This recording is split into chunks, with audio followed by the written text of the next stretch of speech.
Okay, we are recording.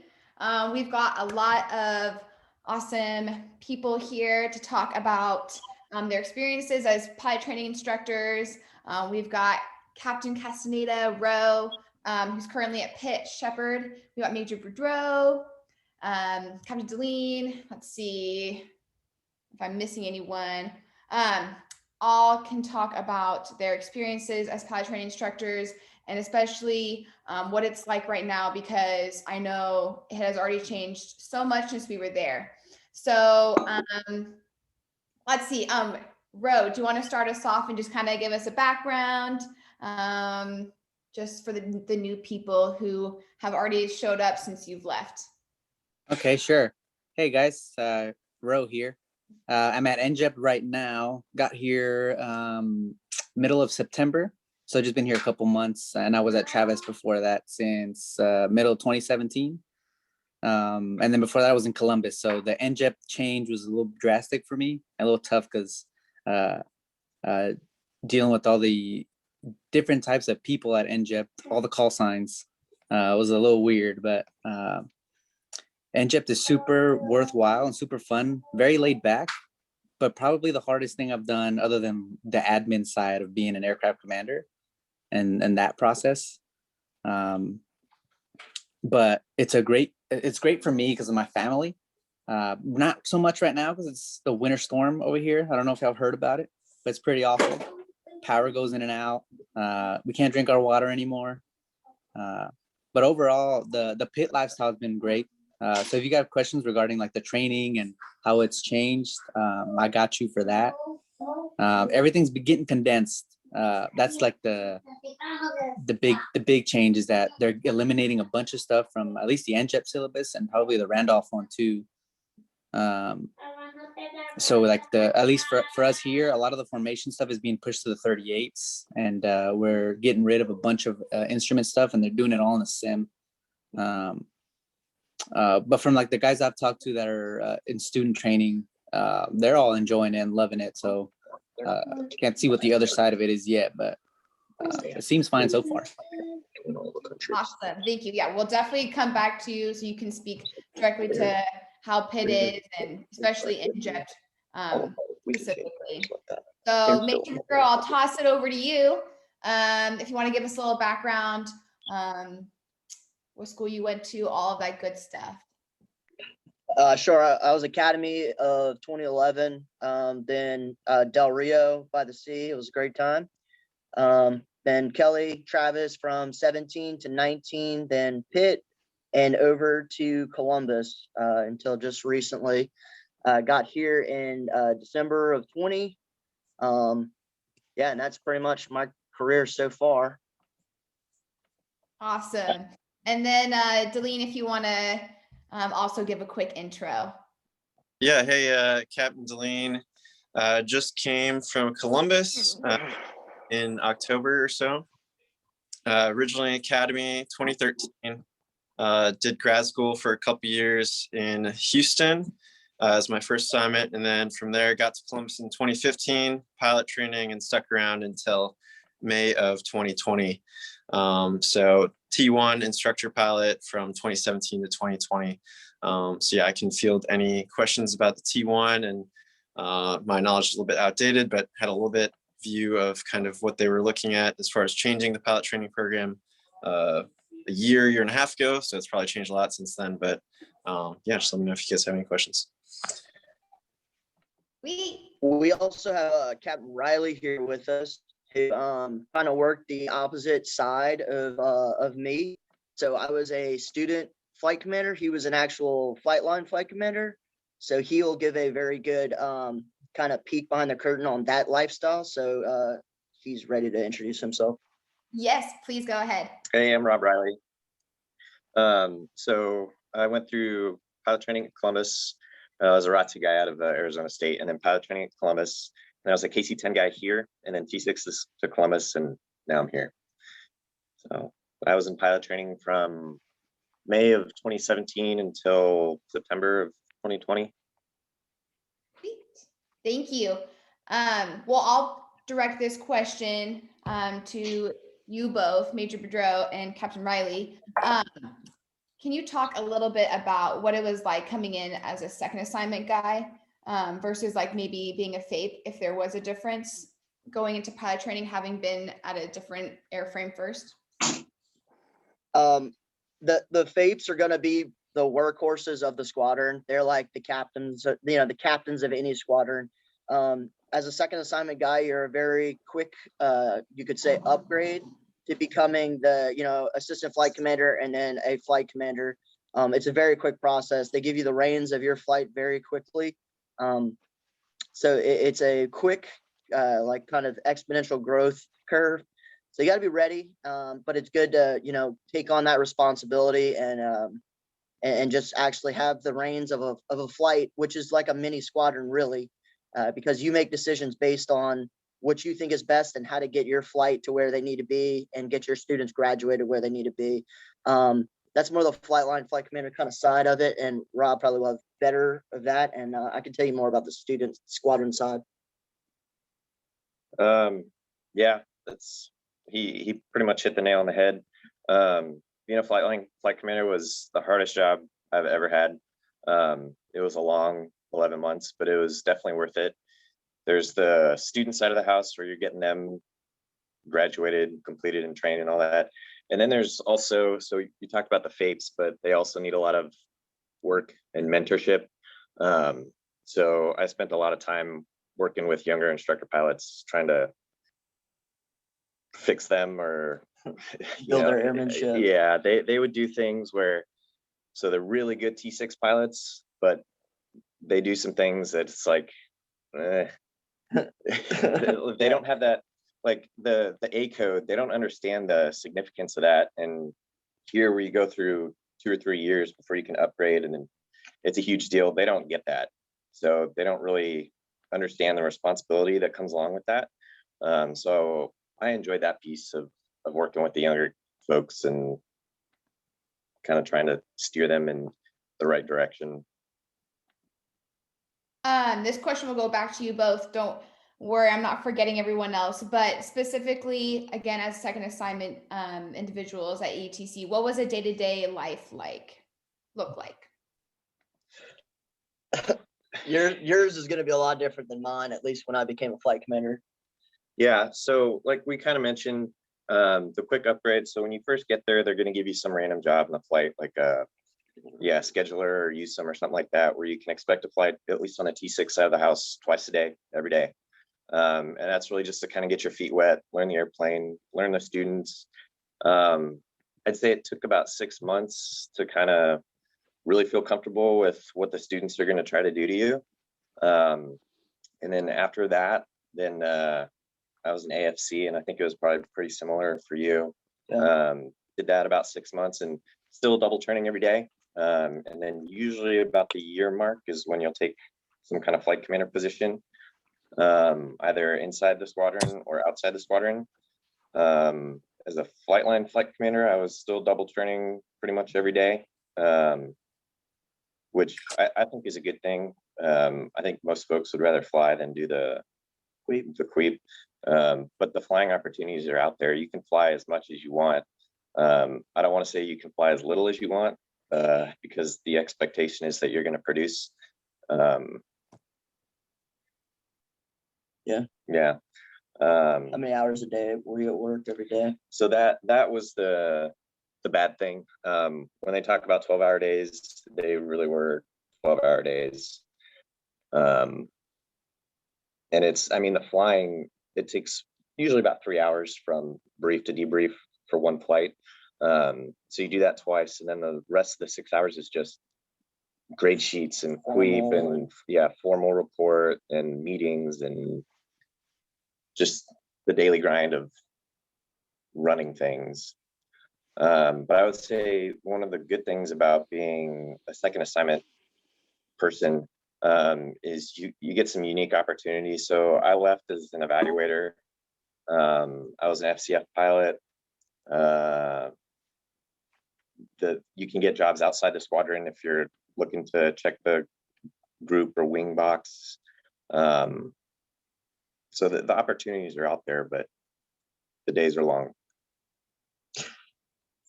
And that's not the only opportunity to be a flight commander though. So he kind of went, I'll preface this with, he stayed inside the squadron, which normally when you stay inside the squadron, you're going to get treated better by your own community. And that's just a matter of the fact, because you're going to see your commander every day, your actual flight commander, right? Or I'm sorry, squadron commander. I took a different route and I took a student squadron flight commander gig, which was more along the lines of like, you could fly as much as you want or as little as you wanted, because your actual day-to-day work was pretty minimal. You were just managing students. So, I had direct contact with all of my students at all times, but they really weren't generating much paperwork until they generated paperwork. And then when they generated paperwork, it was like, hey, I can't fly for this week and I need to be here for 12 hours a day, every day, and then probably working maybe a little bit on Saturday if, to get things done in the time frame of, hey, the wing commander wants this meeting to happen on this day. So we have a set amount of time to get everything done. And that's really what the kind of the student flight commander is kind of like. It gave me an opportunity to bond and mentor the students a little bit more, even before they get to the flight line, which I think helps. If you have a good flight commander to start off with, to, hey, this is what you need to know before you even hit the flight line, it could be beneficial for those students. Let's see. And then Rob didn't hit on the so after your flight commander gig, you're normally going to have like 8 to 12 months maybe left on your actual your actual commitment there. So Rob and I were both lucky enough, to become ADOs in the squadron as senior captains at the time. And we really got to see the big picture of how the squadrons run. And they actually gave us our own duties that really, truly affect the squadron. Like, I was the actual student affairs officer. So I determined where the students went, pretty much who gets a T-38, who gets a T-1, how we're going to delineate between those two. And then kind of divvy out the assignments to the flight rooms to say, hey, look, this is what we got for you guys now. Rob worked a different side of the house as an ADO, but you can expect to become a senior leader. Like, so we were number 3 in line in the squadron by the time that we left.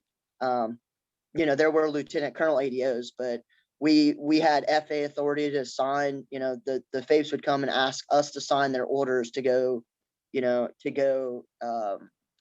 cross country that weekend. So you got to put your big boy shoes on, or big girl shoes, pretty quick, because it's going to come fast. If you do happen to go to the UPT environment. You have anything to hit on ADO wise? No, it is. No.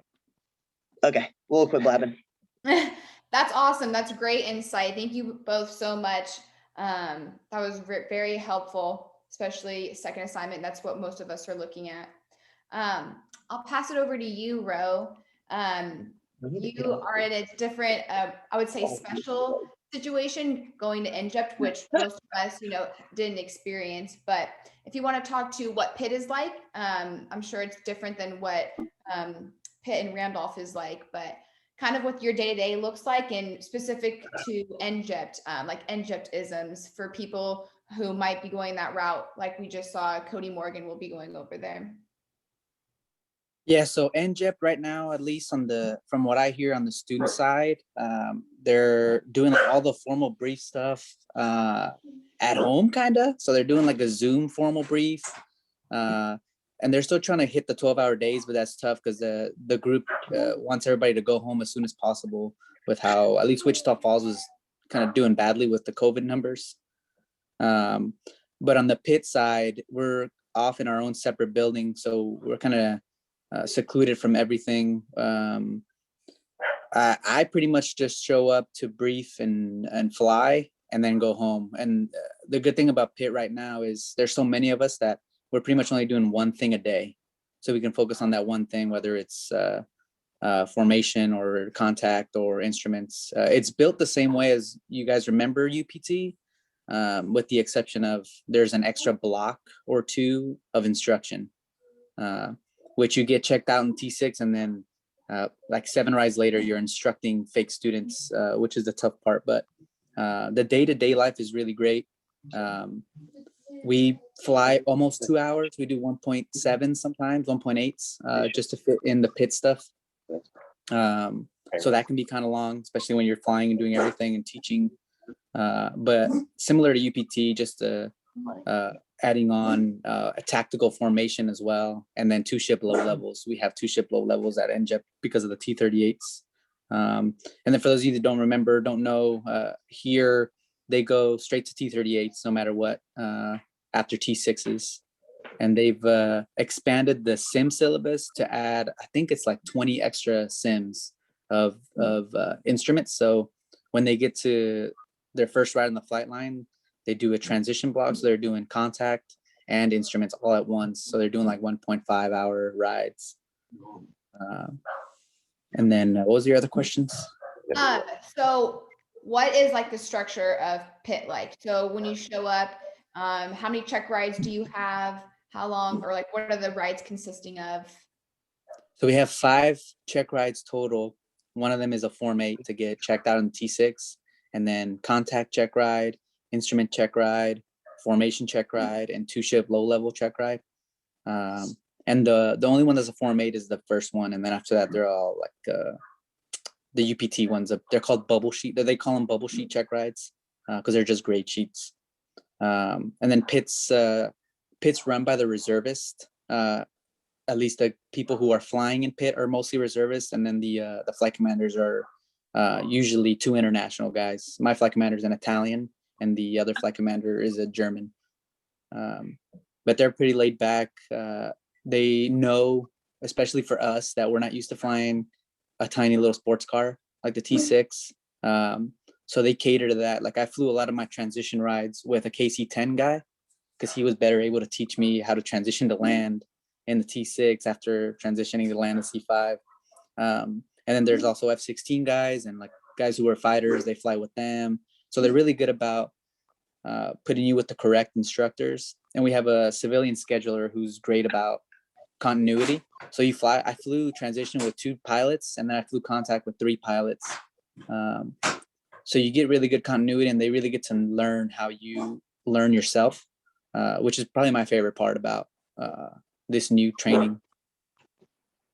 So when I think of like NJET, I think, oh, fighters, but you talked about having instructors that were also heavy pilots. Would you say that there's a good smattering of variety of pilots at NJET?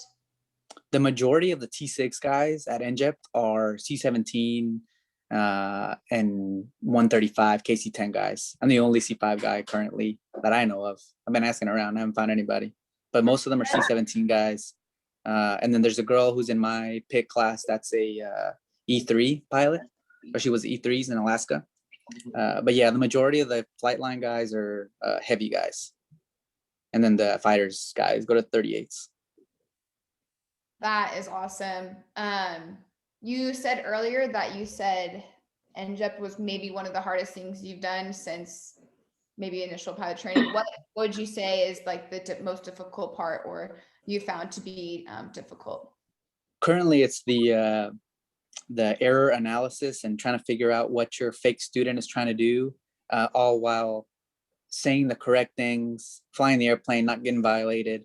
That stuff's probably the harder things because obviously we're gonna have an autopilot. The student's supposed to be not as good yet, at least for me right now. So it's tough to manage a profile and manage a fake student because they go full out and they don't come out of roll until you're done with the debrief in a lot of the sorties. Awesome. Thanks, Ro. Captain Deline, I'll pass it over to you. If you want to talk a little bit about what pit was like at Randolph, and then a little bit what day-to-day life was like as a T1 guy, because we've been hearing a lot from T6s. So yeah, pass it to you. sure. Yeah, pit was great. Enjoyed it a lot. So somewhat similar to T6 as far as structure. A little bit different though. So basically, at least when I went through, it was 3 phases. So there was the qual phase at the beginning. That was basically your basic transition work, patterns, approaches. And there was like 8 rides in that. And then there was a qual check ride, Form 8. And then from there, it jumped into kind of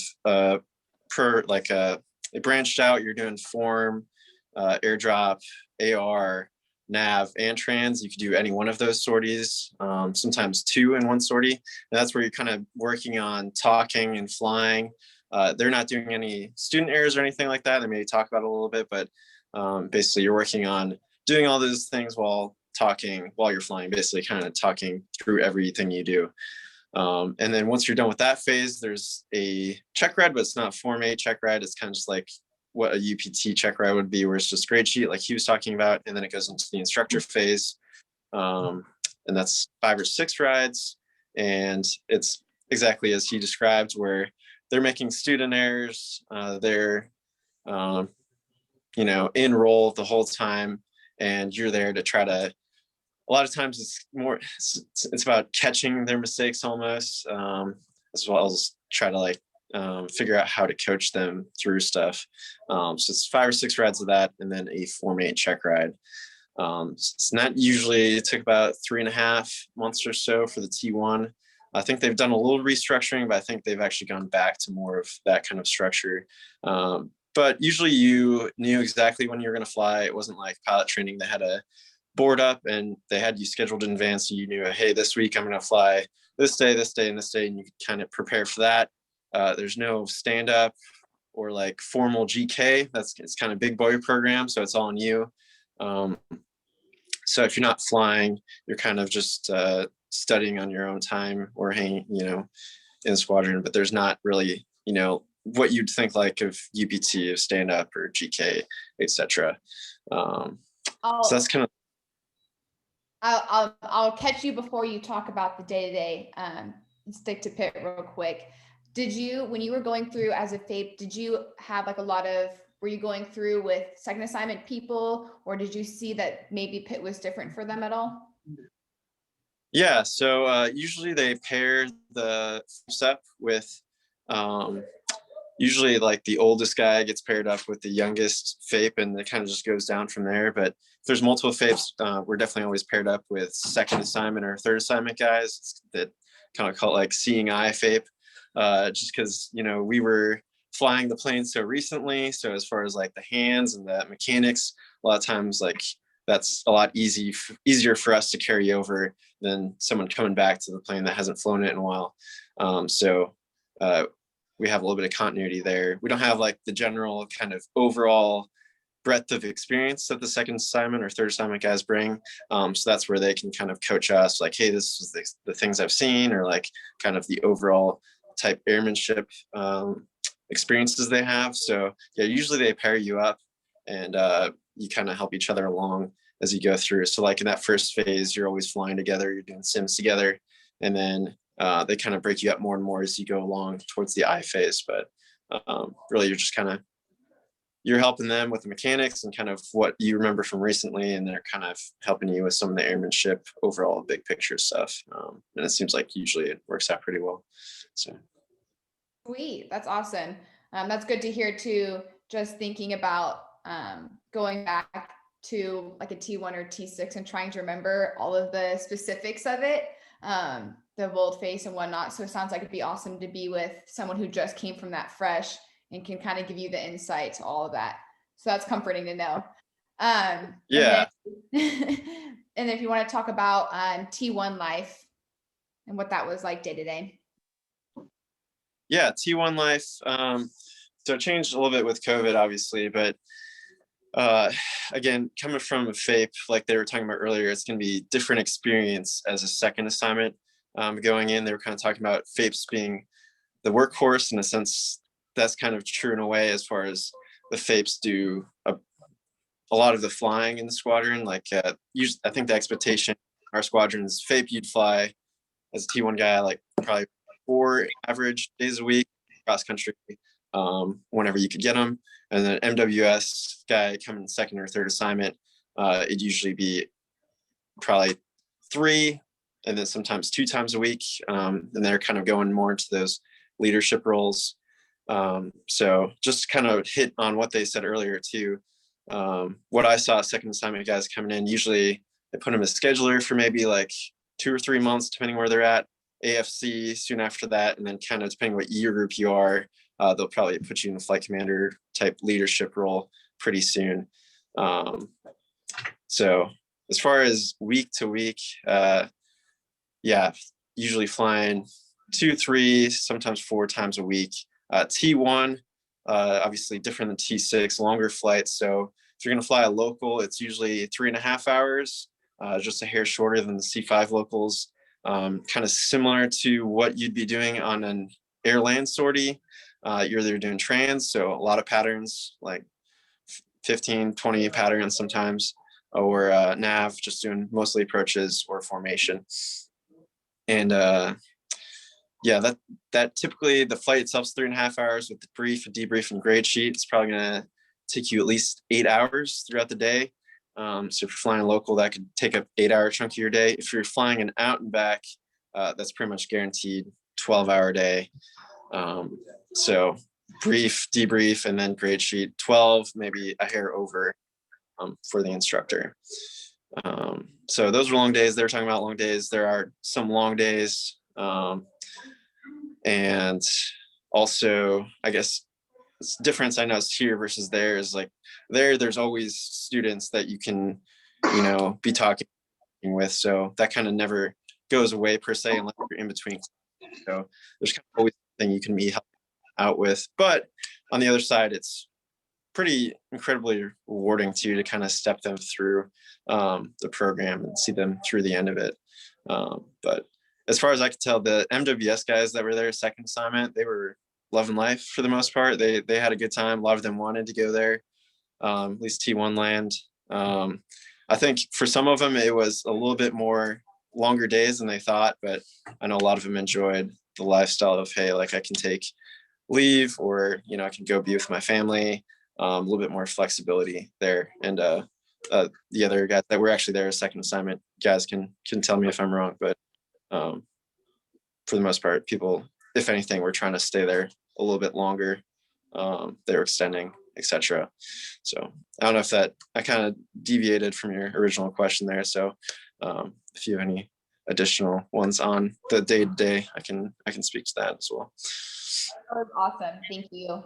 I'll pass this question to anyone, but what is pilot training like now? I know when I was finishing up, even as I was going through the class after me, they already had a different syllabus than what I did. I was the last class to have a mid-phase check ride. I think someone's getting a phone call. But how is pilot training changing? How does that change maybe your instruction or maybe your pressure levels, just depending if pilot training has gone shorter? Does that change your ability as an instructor, do you feel? So we can kind of hit on that because we saw the bulk of the changes in the T6. I think the OBOGs thing, they really started changing syllabi, and it seemed like it was every 6 months we got a new syllabus. But honestly, it's probably better now. I think when most of you guys went through, you did your contact phase and then instruments and then formation. Now they're doing transition. So before, you'd be paired up with a flight, whatever flight was going through your flight room, and it would be like 3 months of contact only. And that was a grind. But now with transition, they've got different students, at least at Columbus, going through different phases of training in the same flight room. So you could do a transition sortie in the morning, which now includes instrument approaches, which is much better than doing, TP stalls and pattern work for an hour and a half, and then go fly formation or a nav sortie in the afternoon. So I think the instructors enjoyed that portion of the flying. The admin part is, I think, a little bit more complicated now, but it's manageable. It's not bad. I think what's coming down the pipe is UBT 2.5. Yeah, which is, they're still trying to work through that, I think. But for the majority of you, if you're on this VML, I would imagine by the time you finish up with PIT and hit the flight line, there'll probably be 2.5 everywhere. And I don't know what that looks like, to be honest. I got something to add to that. Also, the implementation of like the transition kind of block of training, I think actually will help not only the IPs, but the students as well build a better view of airmanship. Just because in contact, you knew where you were going. You were going to Wizard or gun shy, whatever. You're going to the Ox Field. You're going to do 20 patterns there. You're going to come home. You're going to fly the same route there and back. And you're not going to talk. You're going to talk to ATC, and you're going to have a script because you're a student and you don't know what you're going to say. So you just like, hey, how'd you get to Wizard yesterday? So, this idea that like, hey, look, we're not limited by weather anymore. We can take off, go to a actual towered airfield, make real ATC calls on the way there, and then cancel IFR on the way home and come back VFR. Like, that's the kind of stuff that as aviators we should be trying to push ourselves to do. Like, let's make the mission happen and let's do this however we can. So I think the implementation of that for the students as well as the IPs, I know for a fact that, you know, I grew my own airmanship and my own skills as a pilot greatly by teaching another student like, hey, no, we can still make this happen. We just have to think about it and comply with all the rules required to do it. And then get yourself into some weird scenarios where like, okay, as a pilot, I need to get out of this, or I need to, you know, go from A to B and get the mission done. As far as UPT 2.5, we actually got to take a sneak peek at it before it came out. And I hope that they really figure it out before they push it down to the actual squadrons. But that's all I got for T6 calls. Awesome. And oh, sorry. Okay. And can you also talk to maybe the pros and cons of the AETC life coming from an MWS life? I bought tickets to go to 3 concerts while I was at Travis. I went to 0. In AETC, your weekends are yours unless you don't want them. I flew cross countries more often than probably any, well, except for Rob, but any other MWS guy, because I liked being on the road. I was used to it. And so you actually have that opportunity to fly unless you're FAPE. You have the opportunity to fly, but you're not really expected to. So your weekends are yours. Like, you know, you can actually plan like 2 weeks from now, I'm going to do this over the weekend, which I challenge any of y'all right now in this squadron to do that and be like 100% I'm going to be there. It's like maybe 41% chance. So that was a very big benefit. And then like, you know, like I knew when I was going to go home. It might be at 12 hours. It might be at 12 hours, but I knew I was going home at that time. So like I could say, hey, I'll be home at 4 p.m. because I showed up at 4. Like there's no way I can be later than that. So that's always something good. Let's see. Yeah, you got anything? I would say probably nowhere else in the Air Force will they just give you the keys to the Yeah. jet and just go take it for the weekend. Most of the times, unfortunately, you have to take a student with you. But you still run the show. So in Columbus, so if we wanted to go to Tampa for the weekend, it's like we go to Tampa. And there were opportunities for solo CT cross countries. Brett and I, we took 2 jets one weekend just because they were trying to burn hours. And we just each got a jet, no student, and we just went where we wanted. Formation. Yeah, formation everywhere. So everybody treats AETC like the boogeyman, and it doesn't have to be that way. If given the choice to go back, to do it again, I would have done the same thing. So it was a good experience overall. Yeah, if I could chime in as well. Yeah, I mean, lifestyle, I think, just basically confirming a lot of what they said. Weekends, you could go, like, I think I traveled more in my life, like just on my personal time, like during my time as a FAPE than probably like any, like Columbus itself is kind of small, but within like 4 hours, you can go to Birmingham, Nashville, Atlanta, the coast, New Orleans. So there's a lot of opportunity for travel in the actual local region. And since you know when you're going to be home, or you can take leave, or you know you're home for a weekend, you can actually go and take advantage of those opportunities. So we had a good time kind of traveling around the Southeast. T1 as well. We couldn't take. It was a little bit more restrictive on like the CTs over the weekends as far as getting keys for jet, but it was like usually once or twice a semi. You could go with a bunch of IPs basically anywhere as long as you had a good plan. So we went to Nashville, Tampa, Asheville, Washington, DC, like all over the place. It was a pretty good time. So. Sweet, thank you guys. Another question that I'll put out for anyone who can answer it is, what kind of rumors did you hear maybe as far as like an increase in demand for instructors? And maybe Colonel Trumbull, I see, is here. He can speak a little bit to that, but you know, you guys were behind the scenes. Did you ever hear anything as far as a huge surge in the need for instructors more than what was already coming in or anything like that?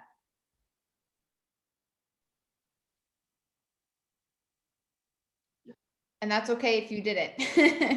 Yeah, you guys speak first, and then I'll weigh in, because I want to say some more things. So I'll wait till you guys just give your truth data.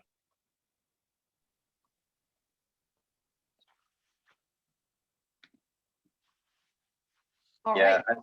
Okay. Yeah. You got something? Yeah, just with the increase in students, everybody knows about the pilot shortage. There's going to be an increased demand for instructor pilots. It just is what it is. It seemed like we always needed more people to fly the line. Even at Columbus, we saw some eliminations of positions outside the squadron that showed, I guess, more career progression, or for younger people, not second assignment kind of people.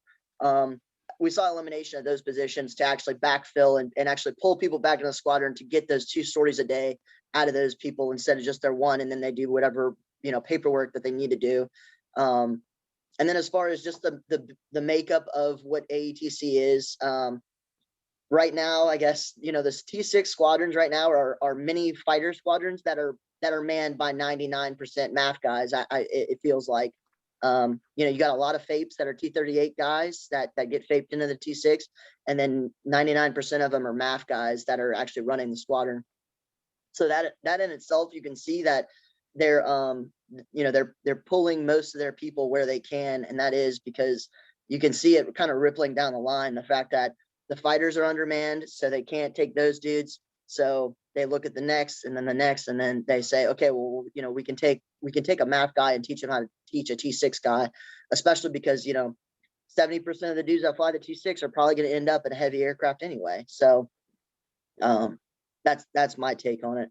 As far as when I got offered the T6 position, I got offered, you know, a C5 or a T6. And so I didn't really see the extra demand at the time of when I left. But I did know that, you know, they need more people in the white jets.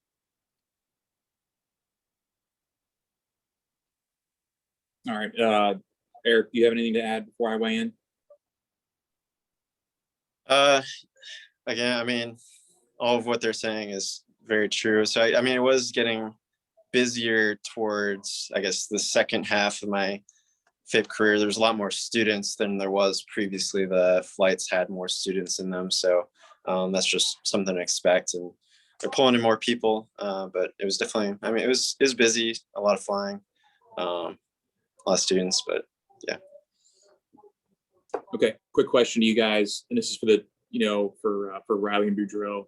Was there ever a lack of iron, i.e. T6s on the flight line to student production, or was it always just, you know, IP availability?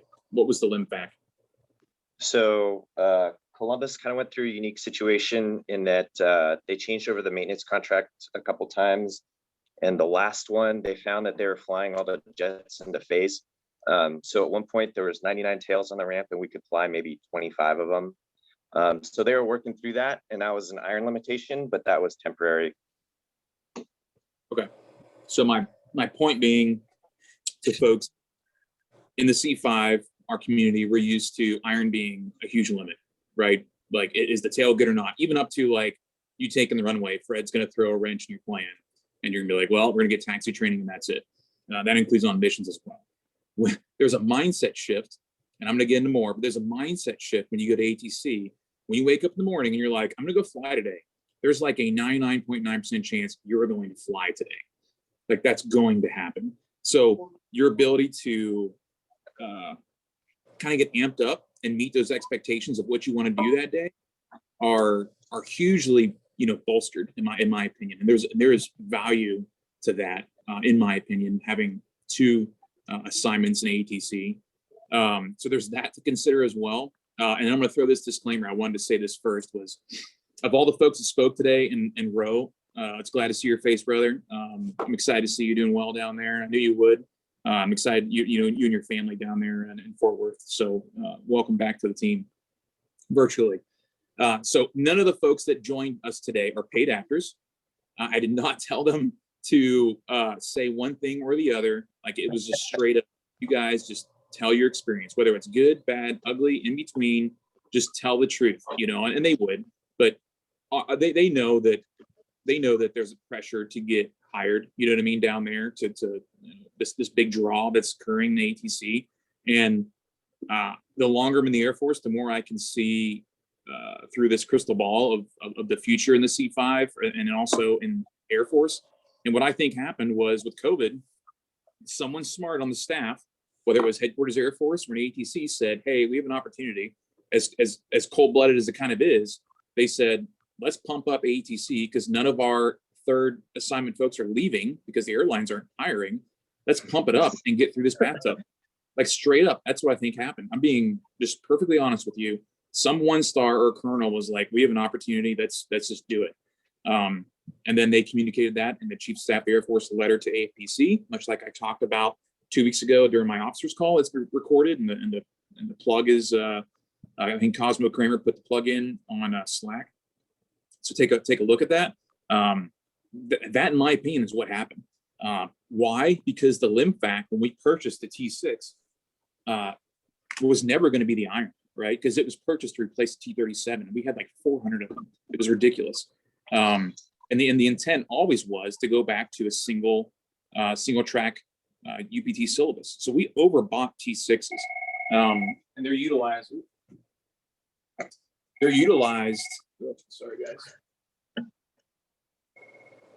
Someone's trying to call me. So they're utilized in that capacity, right? Even down to Pensacola.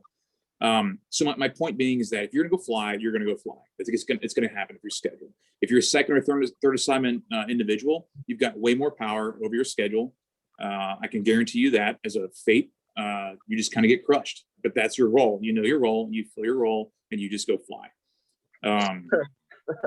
Like, straight up, right? And with Boudreaux and Riley, like, especially if you are there as a major, like, come on, you're going to have some type of leadership role, and your job is going to dictate, or you are really going to dictate your availability. And there's opportunity to massage that with the understanding that your fate buddies in the flight room are pulling their weight, and you got to help them out every once in a while. Otherwise, you get a fate revelation. Hasn't happened yet, but it could, and that would be. Let's see what. The bottom line, I think, with all this is that it depends on what you value in your personal life. It depends on what season of life you're also in. If you're looking to start a family, if you're looking to plan some things out, if you're looking to just get better, in my opinion, as an instructor, or you want to be an instructor, and then when you come back to C5, you will be better.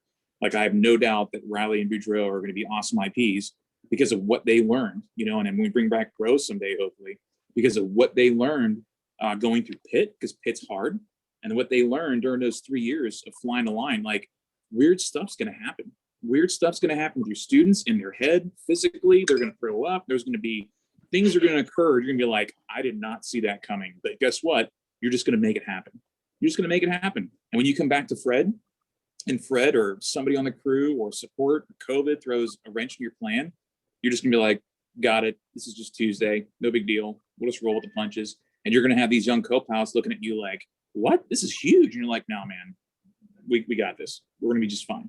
That grows you and stretches you and makes you a better person, makes you a better aviator. And if you guess what, if you want to go be an airline pilot someday, the airlines value AETC time because they understand, because guess on who's on the hiring board, old FAPEs, old pit instructors that know what you went through. And they know that you're grinding it out 1.1 at a time in a T6. They know that.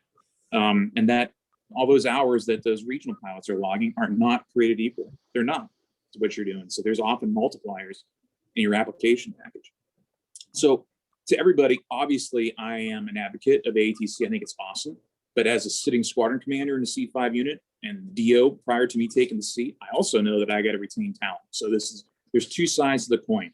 And there's a healthy balance of folks that want to go to ATC. It's good for them to go to ATC, but there's also a healthy balance of folks that just also want to stay in C5 because that's what I need also, because our community has to survive and we're flying the mission, right?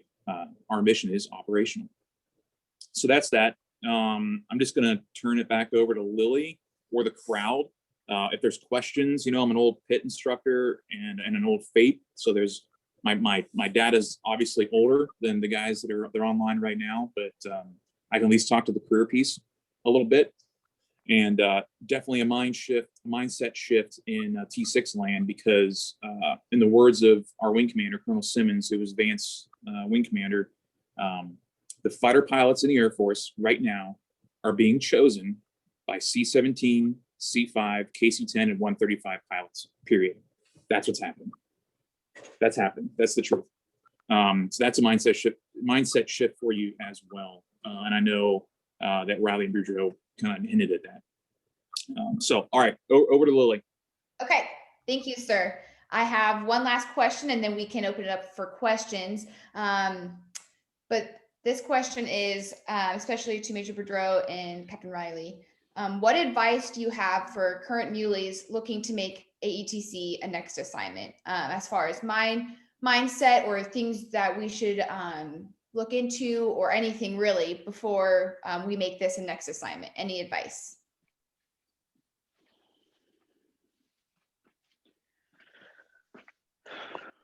I think so just the basis of you're gonna make you probably will make AC, or you should make AC before actually going to that kind of assignment. As an AC, you already are an instructor pilot. You just don't have, you're just not coded on the FA as an instructor pilot, right? Because those two FPs that you're flying with, those are your students. So building really your kind of instructor mentality of like, hey, every time we have a mission and I'm out there as an AC, well, this is my chance to build my kind of instruction, how I need to how I need to pass ideas along, as well as kind of not phrase things, but present things in different ways, because not everybody learns the same way. So as you have a student, you tell him something one day. If he doesn't get it that day, the next day, if you tell him the same thing or in the same way, the chances of him actually learning or progressing from that, it's going to be minimal. So you need to actually just try to think about how to present things in different kind of ways. We all kind of think and learn differently. Yeah, that's what I'd have to say. And as far as getting an AETC, it sounds like if you want it, you can get it. Maybe just not the base that you want or something of that nature, or the aircraft that you want. But that's what I have for, I guess, techniques that you can start building upon now that'll help you once you hit pit.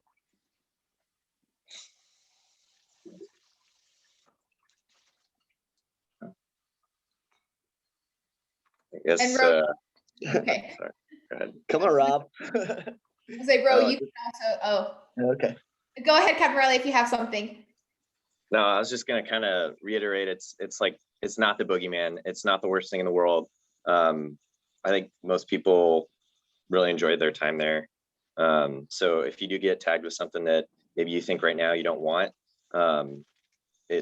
it's not going to be as bad as you think it's going to be. I think we need hype hour at the end of this. Once this is all done, we need to say why, like really why you should go. After this question, I think maybe that's what we should try to present. That'd be awesome. And Ro, since you're going through it right now and it's so fresh, is there anything that you, when you showed up to Pitt, you were like, wow, I wish I'd done this before, or just any advice?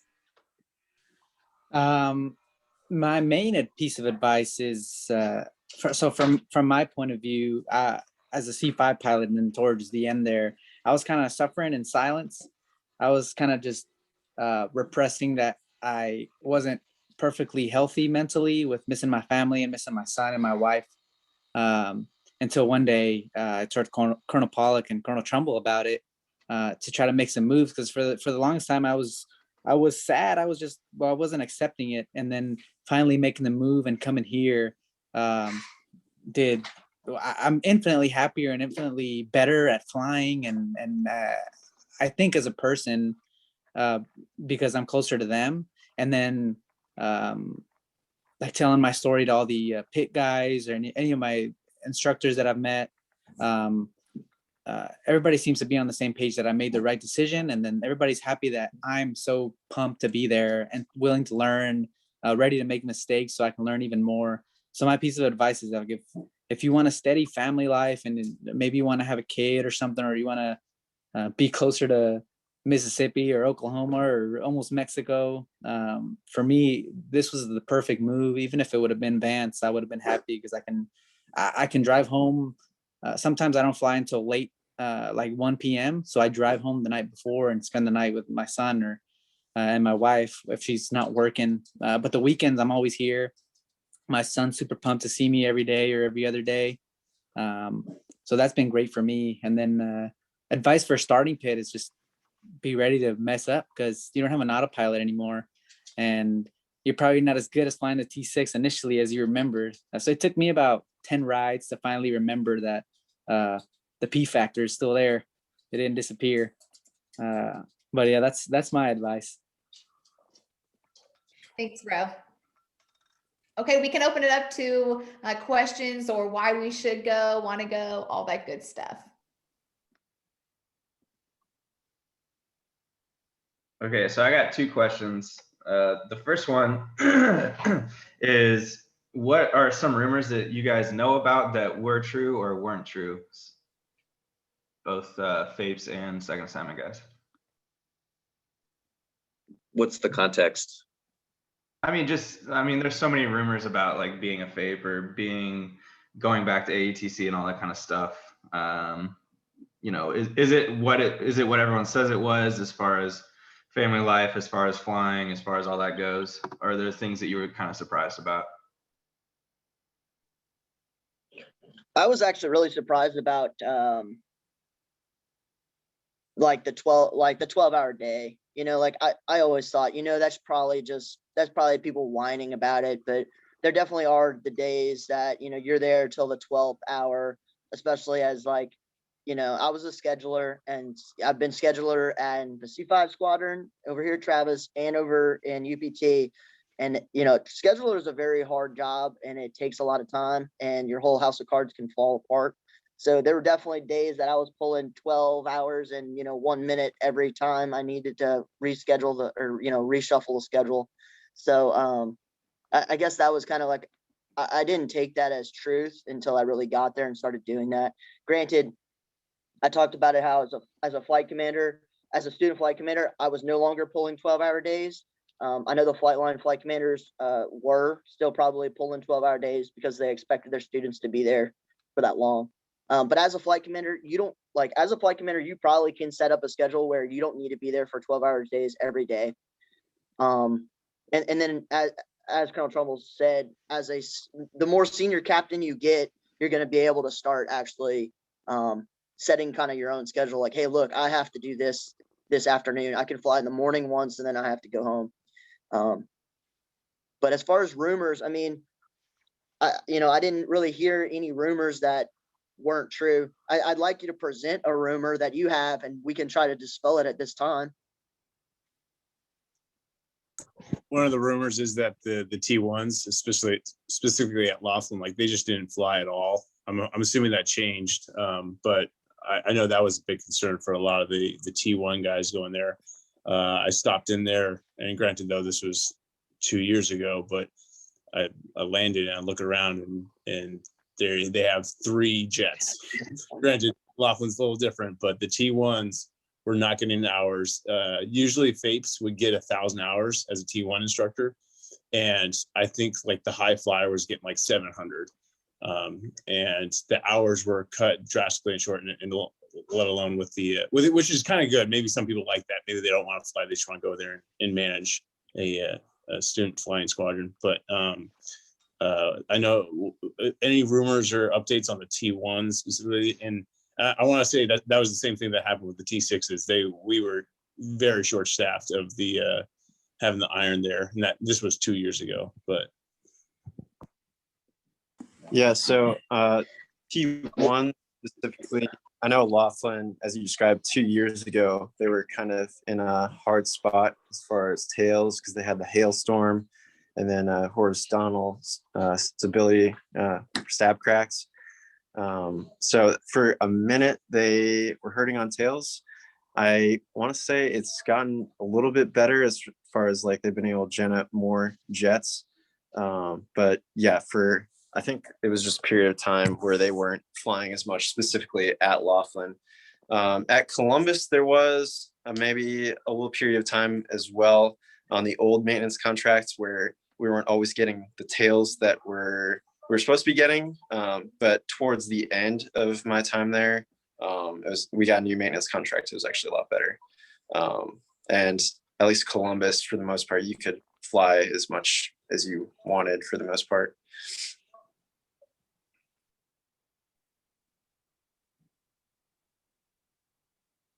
Another one, like not necessarily a rumor, but definitely saw it towards the end of my time at Laughlin.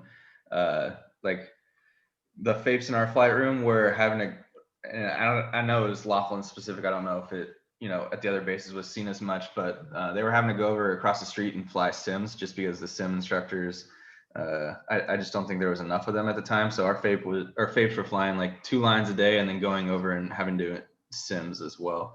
I don't know if you guys can talk on that as that's still going on as much, or if that's changed, or if you guys even know since it was Laughlin specific T6 guys. Yeah. So Yeah, that's not exactly law. It was not Laughlin specific. It was more based upon. I would have to say it was more based upon what time of year it was, right? Because we flew a lot more of the MSI sims in the winter time. I felt like. Yeah, it was we would get a sim qual, they would teach us how to use a sim, and there would be times where if the MSIs were short staffed, we'd have to go over there and fly the sim. But I don't think anybody at Columbus ever triple turned into a sim. No. And a lot of times it was the second assignment kind of dudes that were doing that. I'm very surprised that they're doing FAPEs, doing that because it's more of a second assignment kind of dudes role and responsibility, I would say.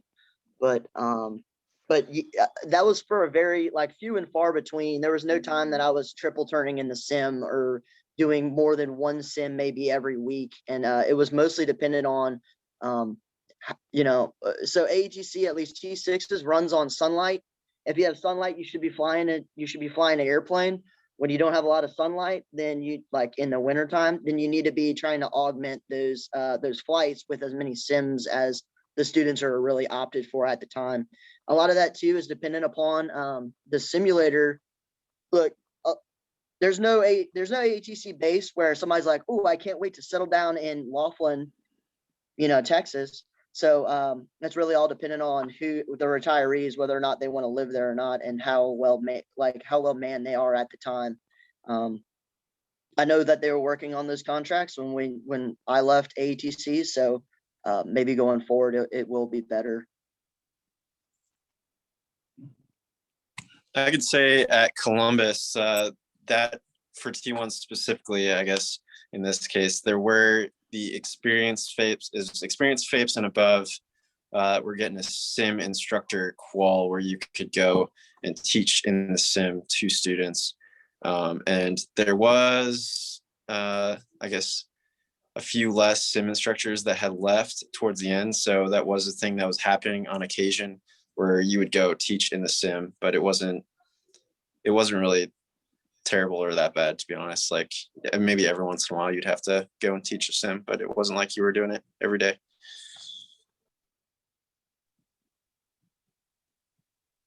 Those questions, Matt. We've reached our hour mark, and I feel bad keeping people past this, but I really appreciate everyone who had questions or explained their side of pilot training. That was really awesome.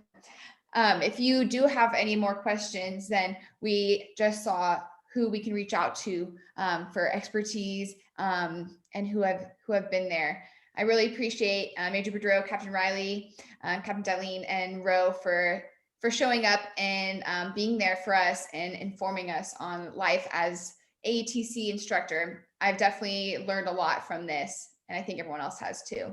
I'll leave any closing remarks, but I really appreciate everyone showing up for this PD today.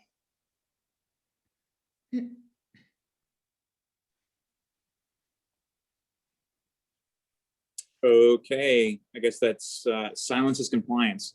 So, hey guys, I'm gonna cut off because I've got a couple folks in my office here. We got a next meeting, but feel free to stay around to chat. Maybe that's probably good that I'm not here to listen to the conversation. But I just want to say, Lily, thank you for doing this. This is probably your last PD you're going to do as you transition to wing exec, or excuse me, to squadron exec. And then Ro, Rob, Brett, and Eric, thanks for just coming on, guys, and just kind of speaking a little truth to power on this. Because one thing that I'm never going to do is try to spin a narrative for you guys. I'm going to be just totally transparent. And I don't want to be the one that's speaking to subjects when I have someone else in our squadron or in the base or around that we can reach out to as a past muley who can say, hey, no joke, this is what's going on. And that way you're armed with the right data and the right information you can make informed choices. And that's the bottom line of living through the Air Force as your best life in the Air Force is making informed choices. And then at least if things don't quite work out the way you want, you can't say I didn't know. You just say, hey, I knew that was a risk and I made a choice. And that's okay. That's what life's about.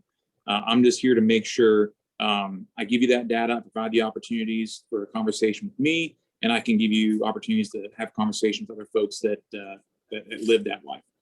So with that, that's all I've got, and I'm signing off. Thanks, guys. See you around the squad. Thank you, sir. Yeah. All right. If there's no other people that want to ask questions, you guys are all free to go about the rest of your Thursday, but I really appreciate everyone again.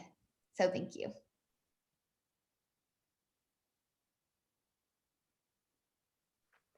Great job, Lily. That was awesome. Thanks, Waverly. Bye. Yeah, if anyone has any more questions, feel free to find me offline as well. I can try to shed some light. So thanks.